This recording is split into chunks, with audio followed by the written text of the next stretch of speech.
Clive, my boy! Rutherford informs me that we owe you our thanks. Hadn't intended for you to get involved, but such are the times we live in, huh?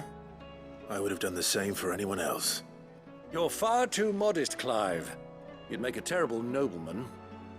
But tell me, is the realm truly in as dire a state as Rutherford suggests? From what little I saw, you were right to be worried. I suppose I should have expected the worst. But I was rather hoping the great and good of the realm might have things a little more under control. Alas, it seems that firm leadership is in short supply these days, and without it, the people are bound to lose their way.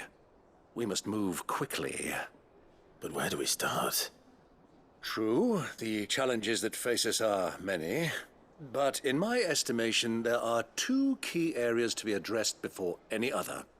The realm's armies and her larders. As you've seen firsthand, it's every man and woman for themselves out there. Certain cities have banded together to try and maintain some semblance of order, yes? But such cases are few and far between. And yet, the only remedy for the chaos that faces us is unity. A unity that transcends even the borders laid down by our ancestors. In short, if Storm does not stand together, she will fall apart. But how would one even begin to unite the realm? The armies, my boy. As I told you already, we begin by restoring order among the ranks of those sworn to maintain it. Sadly, I doubt I could convince even the lowliest gaggle of privates to dig a latrine together. But I do know someone the High Commanders have been known to listen to on occasion. Field Marshal Eugen Havel. I thought he was retired. He was, until an Akashic army tore through Randalar and killed most of the rank and file. There is no man alive more capable. Literally. And as luck would have it, I've already spoken with him on the matter. Of course you have. And he's agreed to help. On one condition. That he first speaks with you personally. Havel has always been a man of frustratingly rigid principle. And he has certain qualms about clasping arms with, well, with an outlaw. I extolled your many virtues as best I could, of course, but the old goat was adamant that he be allowed to appraise you in person. You don't mind, do you, my boy? Of course not. As long as chaos reigns, we will never build a better world. I'll do whatever it takes. And if the Field Marshal wishes to speak with me in person, then so be it. That's the spirit. I'll leave for Randalar at once. Would you send a Stolas? Of course. Rutherford is already in the Dalmekian capital. I'll have him tell Havel to expect you forthwith. Excellent. Thank you, Uncle. No, thank you, Clive.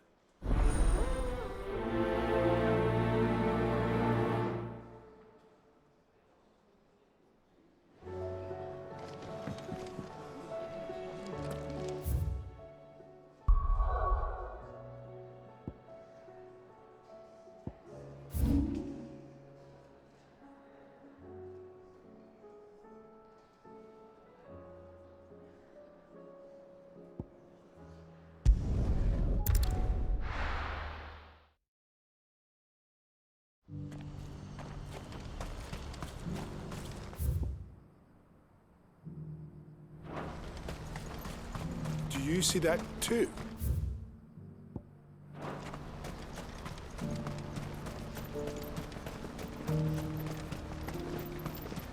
Papa? What is it? Oh, please. I'm scared.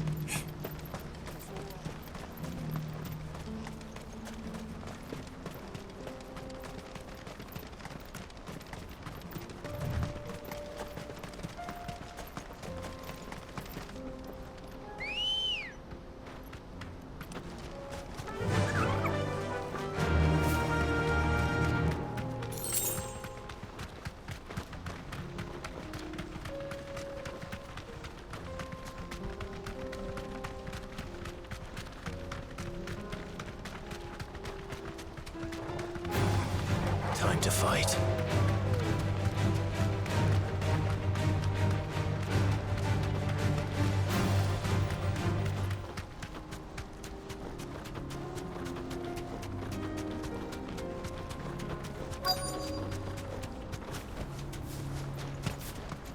can't be Rutherford, can it?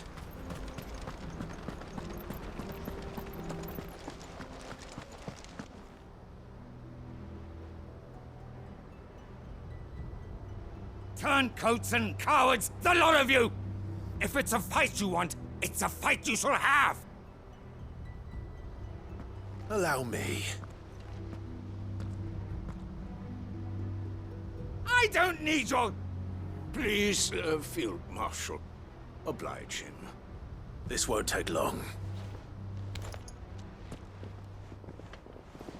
You're right. It won't. Men, finish him. Odin!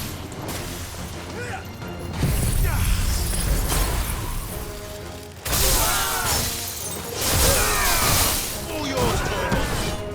Go for it!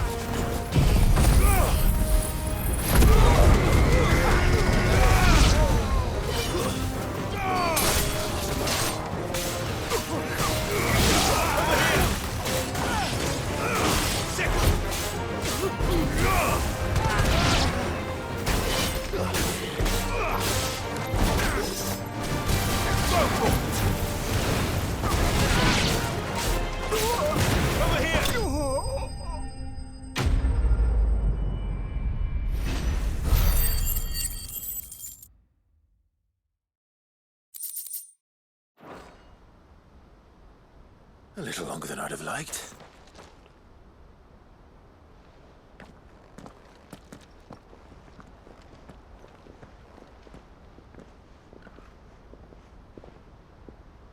Field Marshal Havel, I presume. Are either of you injured? No, my lord. You arrived just as our escort turned on us. Fucking traitors. I'd heard reports of soldiers in the outlying regions abandoning the oaths they swore. But I hadn't thought the corruption had reached so close to the heart of the Republic. It's a fucking disgrace. Your interfering old bastard of an uncle tried to warn me, of course. My lord Marquis, or is Sid the Outlaw more to your liking? Call me what you want. It doesn't change who I am, or the urgency of the message I bring. My uncle has a plan to right the realm, and he needs your help to see it through. Before I agree to anything, I'd have you answer one question. What do you stand to gain from all this? I won't deny that I might benefit from further chaos, but I seek a new beginning for all of us. And while the choices I've made may not always have been the right ones, I know I made them for the right reasons. For so long, so many of us have been told how we could live, how we could die, when it should have been our decision all along. Now, we have a chance to put things right. But in order to take it, we must stand together. Even if it be beside those with whom we don't see eye to eye. Certainly not the words I expected from an outlaw. But perhaps your uncle was right. You are no ordinary outlaw. I'll never hear the end of this. All right. I'll start by ordering my most trusted guard to bring the Dhalmekian fringes under control. Next, I'll make contact with my counterparts in the Imperial Army and see if I can't convince them to try and restore order in their own territory. Thank you, Field Marshal. But they are not the only ones we will need to convince. What do you mean? I don't doubt that I can bully some sense into a few generals. But those they answer to require a different kind of persuasion. We will need an envoy. One who can court even the most stubborn of statesmen. You, perhaps. I'm flattered.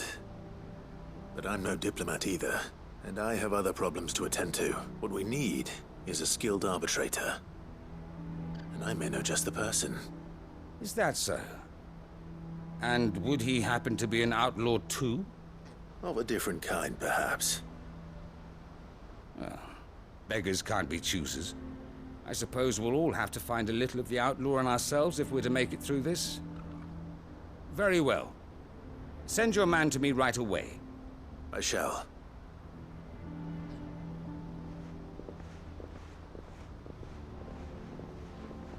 My Lord Marquis, Your Lord Uncle bade me escort the Field Marshal to his manor in Port Isolde. And I will see that my associate joins you there. Very good, my lord.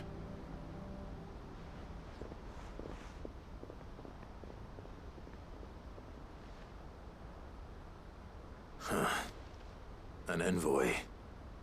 I'm not sure I'm the man to talk anyone round. I can barely convince my brother to take his medicine. No. This is a job for someone with experience. Someone like Quentin. I hope I can convince him at least.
Quentin, I have a proposal for you. Do you now? Something tells me you'll be asking more of me than a cask of Gotand gold. Go on, then. Propose.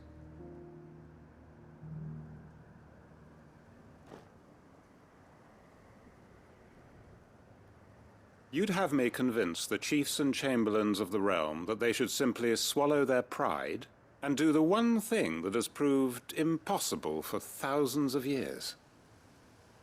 Was there anything else? Perhaps I can fetch you a meat pie as well. I know it's a lot to ask, but I can think of none better suited to the role. And you'd have me give up what little I have left to do it. I told you, Clive. The people of Lostwing are my family, and I cannot abandon them. You'll have to find someone else. I'm sorry to hear that. So am I. And why might that be? What he's asking. How's it any different to what you've done so far? They want you to speak for those who can't speak for themselves. That's what you do best.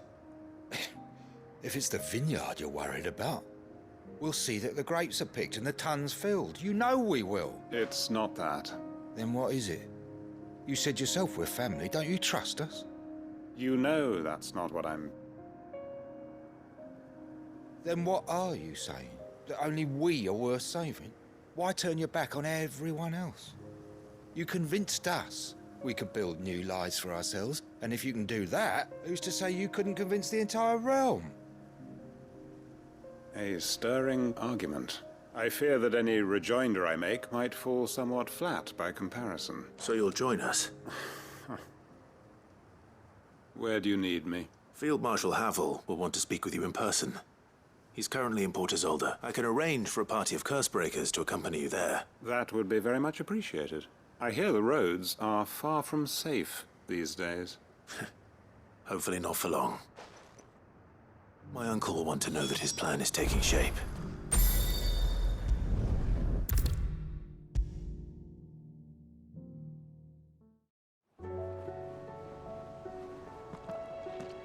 Uncle, I bring good news. The Field Marshal has agreed to your plan. Ha! Of course he has. I didn't doubt you for a moment, dear boy. Rutherford is accompanying him back to your manor in Port Isolde as we speak. They will await your return there. As will one other. One other? Who, exactly? Lord Havel was concerned that even if he could get the realm's armies to agree to an accord, he might not be as successful in convincing those with political power. He asked if I might have a solution. And I suggested a certain Imperial Lord Magistrate turned Liberator. One of your co-conspirators? Master Quinton would probably call me one of his. But yes, Another outlaw, then. Just the thing we need to put these rotten politicos in their places. Good thinking, Clive. I'm glad you approve. The more the merrier. Eh? Uncle, assuming Havel and Quinton can solve our problem with the armies, you still haven't mentioned how we might manage the grain shortages. Oh, don't you worry, my boy. The 7 high houses will be seeing to that. They have all agreed to make the most generous of donations. Oh, of course, it did take a little persuasion, but luckily I had some unexpected help. From who? Why, you, my boy. Rumor has it that you rescued the Lady Ariane's head steward Rockford from a horde of bloodthirsty bandits. It was more of a handful. Well, the old battle axe was so pleased, she had a shipload of talents delivered to my private docks by the next new moon. And when the other houses saw the parsimonious old crone's purse strings finally loosen, they as good as tripped over themselves in the rush to follow suit. I'm happy to hear it. Now, I must be getting back to the manor. Join us there at your earliest convenience, would you? Of course, Uncle.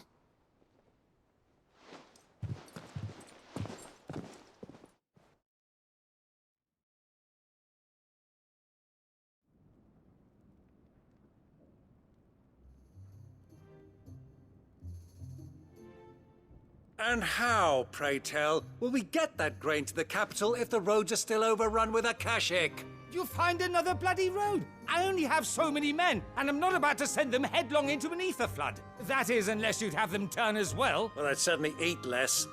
Says the man with a belly bigger than a band of curls. My soldiers actually need their rations. Without any food to keep them going, they'll be dead even before you've sent them on your fool's errand.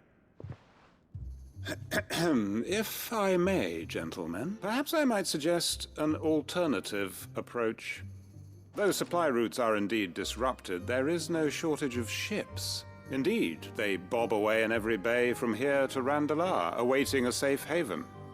Allow them to make port and fill their bellies full of grain. And once those who crowd the cities are fed, ferry the displaced back to the countryside to work the fallow fields. But I'm sure that you wish to continue your discussion. Forgive the interruption. 2 such firm friends as yourselves need no help from the likes of me. Rutherford spoke fondly of the great bond between you. Us? Friends? I can't stand the man. Clive, I'm beginning to question the quality of the company you keep. And what kind of company were you expecting him to keep? The man's a criminal. Criminal? How dare you? You are not fit to breathe the same air as this fine, upstanding young gentleman. Upstanding? He calls himself Sid the Bloody Outlaw! Once more onto the breach.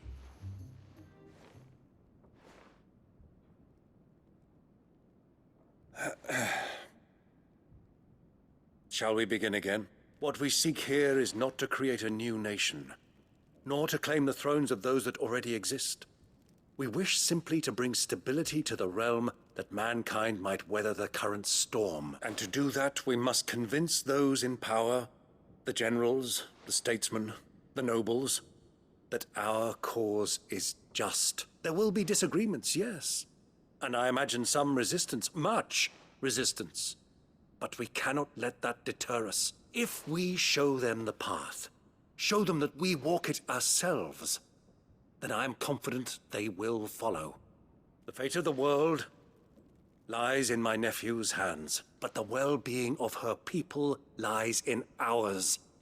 And we must not squander the chance that Clive has given us. Uncle Byron, Now, with that settled, let's move on to the signing of the Accord. For what great moment in history hasn't been accompanied by a little ceremony?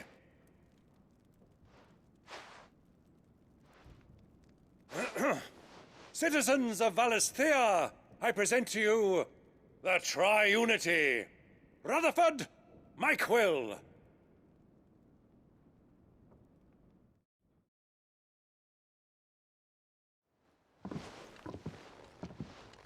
Well, my boy, the stage is set. that it is. This is the role you were born for. Now I ask only that you trust in the talents of your supporting cast.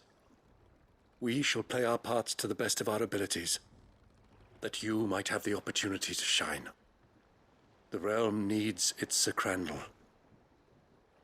and there is no better Crandall than you, Clive. I want you to keep this signed accord as proof of our faith in you. I will. Thank you, Uncle.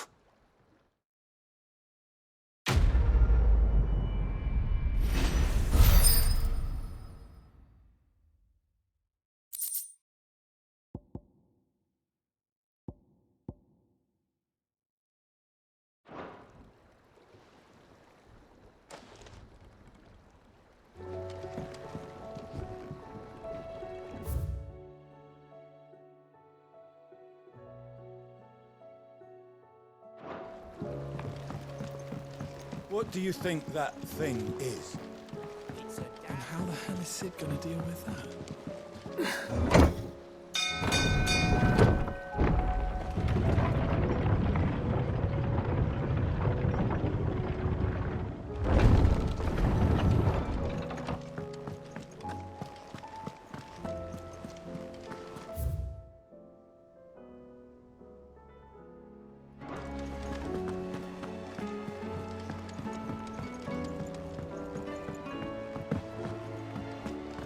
Twinside's hundreds of leagues away. That'd mean... Clive, did you get my letter? That's why I'm here. Shh. Otto won't be listening. Is this better?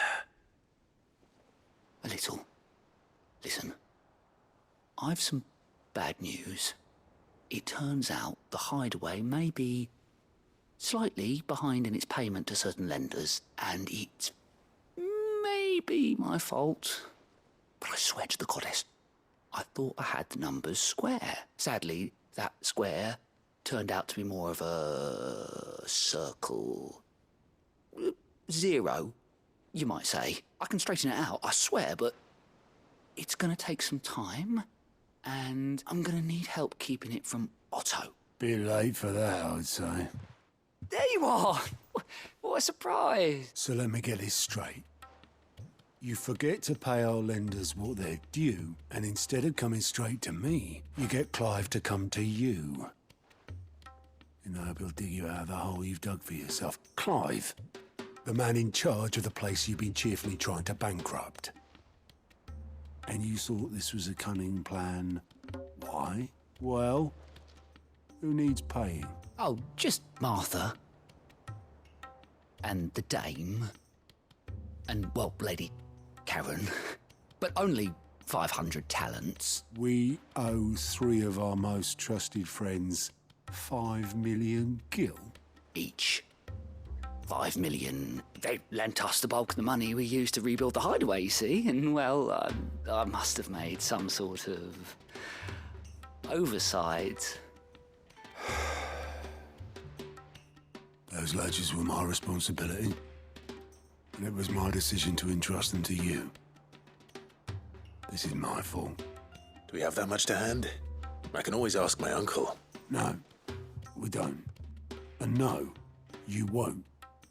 We've lightened Lord Rosfield's purse enough. After the king's ransom we had off him, he deserves better than to see our begging bowl.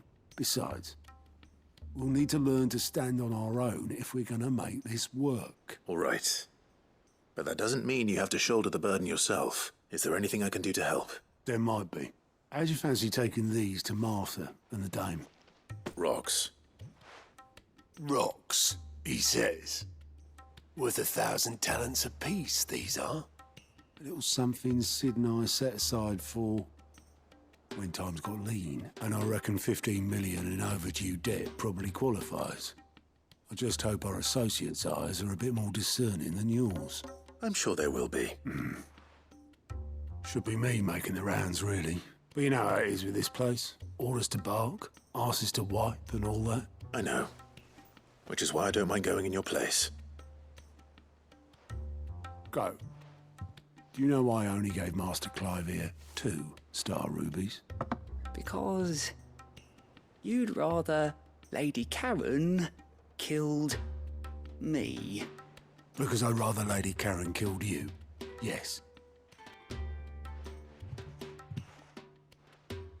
Well, I suppose this is goodbye then. Don't worry. I'm sure Karen will understand. Really? Do you think so? No, I don't.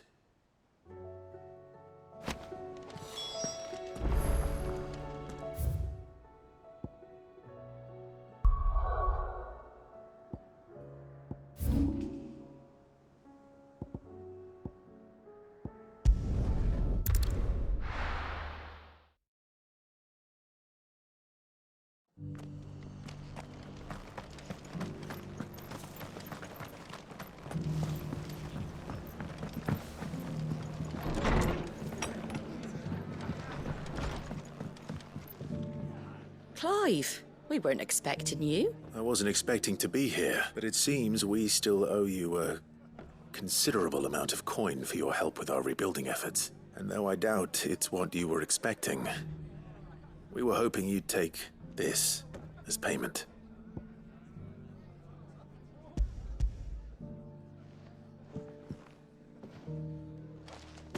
A star ruby? I can't accept this. It's worth at least twice what you owe me. More if you can find yourself the right buyer. Think of the difference as interest. Interest? If word got out I charged that much, no one would ever borrow from me again. Anyway, why are you the one here asking me about this? I'd have expected Otto. Bit much sending the Lord Marquis out to settle your debts, isn't it? The old goat working himself to death again. Something like that. Most days I think he's the only reason the hideaway's still standing. Same as always, eh? Back when the place was nothing but a twinkle in the eye of a recently retired Lord Commander, word is he was the first one Sid reached out to. Probably knew that without his strong arm and level head, the idea would never get off the ground. Sid may have been the face of the hideaway, but Otto's always been the backbone. And when Sid passed away, we were all worried that would be the end of it. That Otto would just give up. His death was hard on everyone. But it must have hit Otto hardest of all. But he didn't give up, did he? Quite the opposite, in fact. If I recall, he was the one who nominated you as Sid's replacement, and rallied the rest around you. I reckon what he saw in Sid, he saw in you too. And don't we all? Doesn't hurt that you're half as stubborn and twice as handsome, neither. That, and you keep good company. I suppose I do.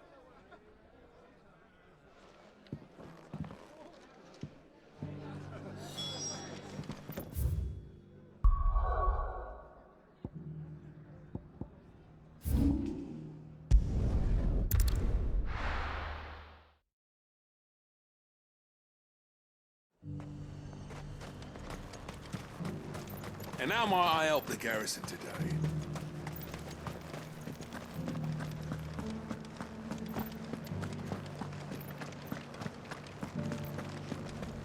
Looks like you've got a thirst.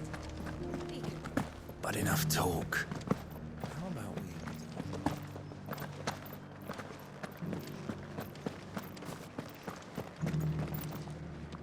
Milady, I come bearing gifts. Gifts? Whatever is the occasion.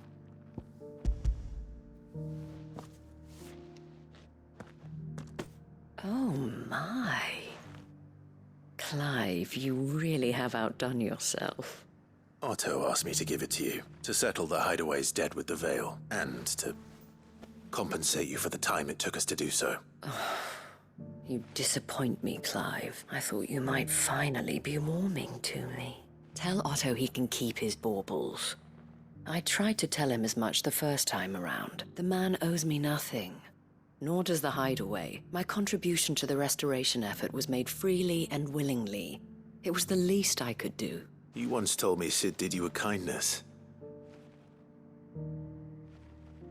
I'd like to do the same. Please, accept it. For my sake. And for Otto's. For all of us. For all you've done. It is rather fetching, isn't it?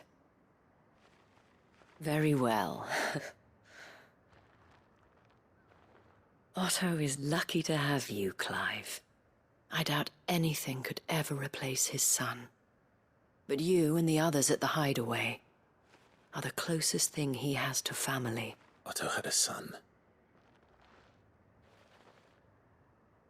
Long ago, yes.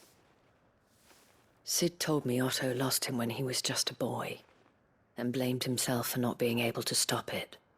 I don't know how it happened, whether there was anything he could have done, but it was clear that it weighed heavily on him. I didn't know. How could you have? I doubt anyone did. Besides Sid, I've never met a man more keen to bear his sorrows in stoic silence. An ill habit, given that both have always been surrounded by friends desperate to help them. I'm beginning to see that.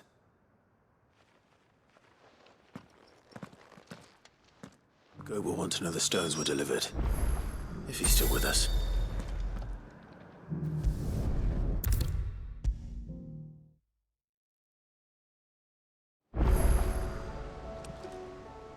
Goat. Still alive, I see. So Lady Karen accepted the ruby. About that, I tried my best, but she was just too stubborn to take it. She threw it right back in my face, in fact, and told me I could stick my stupid stone where the sun don't shine. Karen refused payment. I hope it wasn't something I said. I'm sure you were as tactful as ever. Let me see what I can do. Oh, wonderful. I hope you have better luck than I did.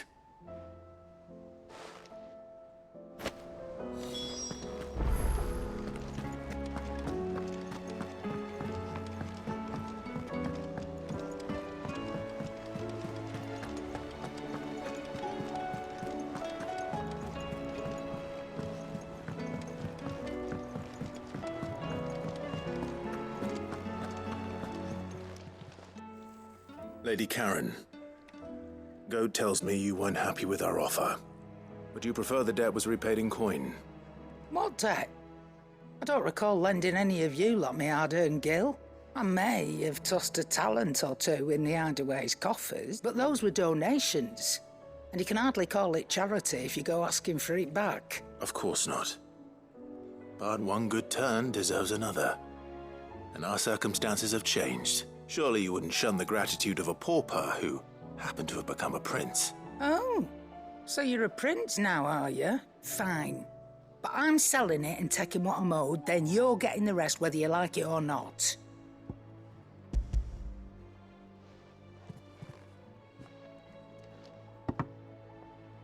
Where'd you even get this?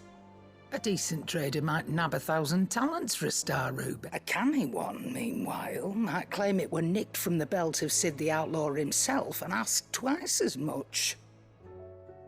Might be I already have a buyer in mind. Might be you even know her.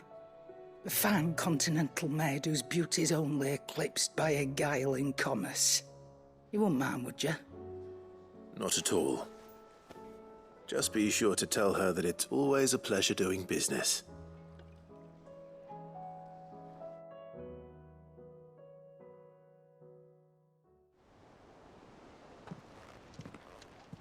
I hear you ended up delivering all 3 stones. Thanks to this lump. I sometimes wonder what I pay you for. Speaking of which, I still haven't been paid last month's wages. Oh, so you remember what's owed to you then? Get your ass behind that disc of yours and don't get up before those ledgers are square. Right away.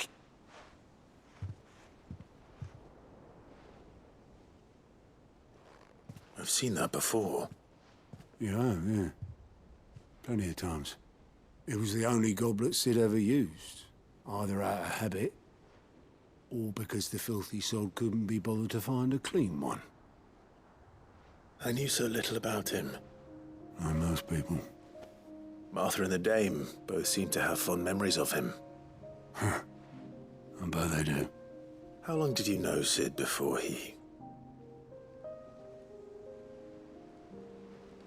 Before he died. 20 summers, give or take. Back in the day, I was a purser on a trade ship, which is where I met him. He bought passage to... I forget where. But having nothing better to do on the long nights, we set up drinking island rum till the morning bell dragged me back to my duties. Quit my post not long after that, on account of making a fine maiden's belly fat. But me and Sid stayed close, promising we'd one day sail the seas again. That was before fate stepped in and said she was having none of it. The magic woke inside my son soon after his first name day, and there was no hiding his knack. Couldn't you and your family have?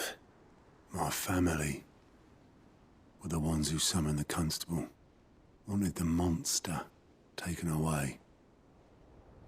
I couldn't turn my back on him, forget what I felt, and I couldn't for the life of me understand how they could. Luckily, Sid was of the same mind as me.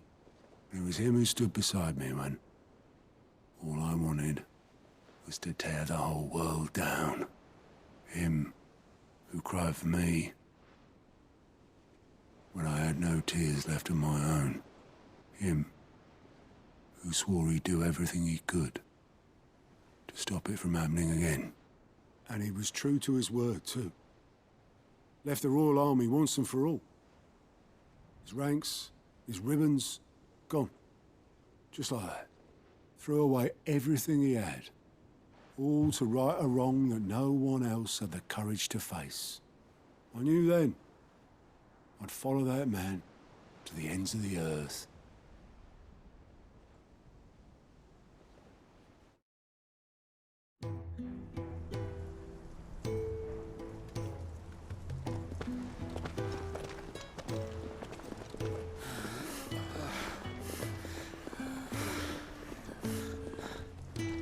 He was always too clever for his own good, was Sid. Saw the world for what it really was, while the rest of us were content to go along with the lie we were shown. And it can't have been easy, bearing that burden alone.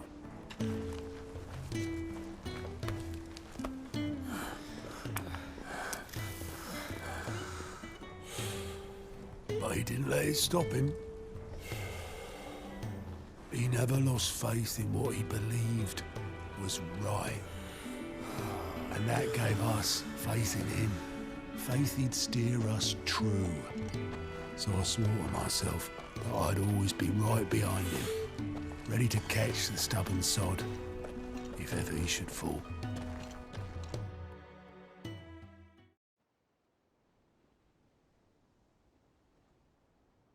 But I couldn't even do that.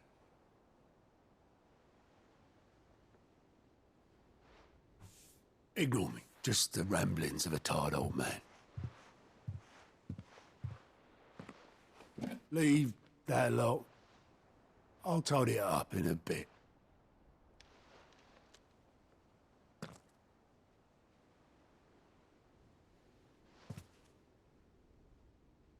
This is Sid's handwriting.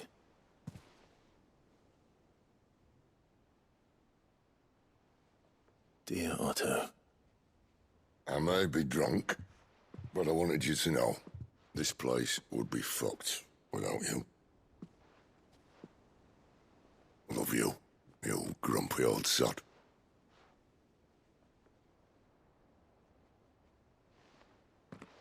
This note. What about it? Sid was right. Without you, we'd all be lost.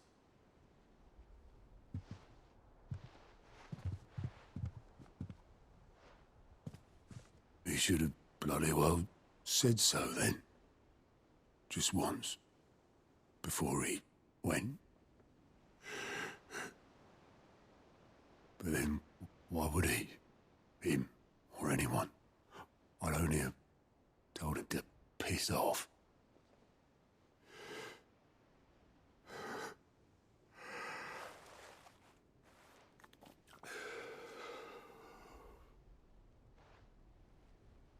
You're wrong, though.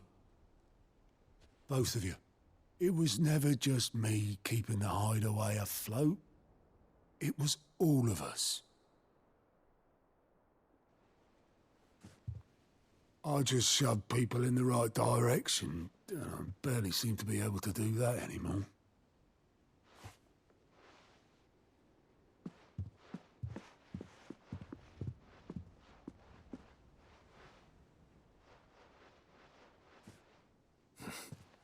Would you rather go at the helm? Well, maybe I've got a few more years left in me. I'm going to hold you to that, Otto. Before you go, Sid would have wanted you to have this. But that's... This'll do me just fine.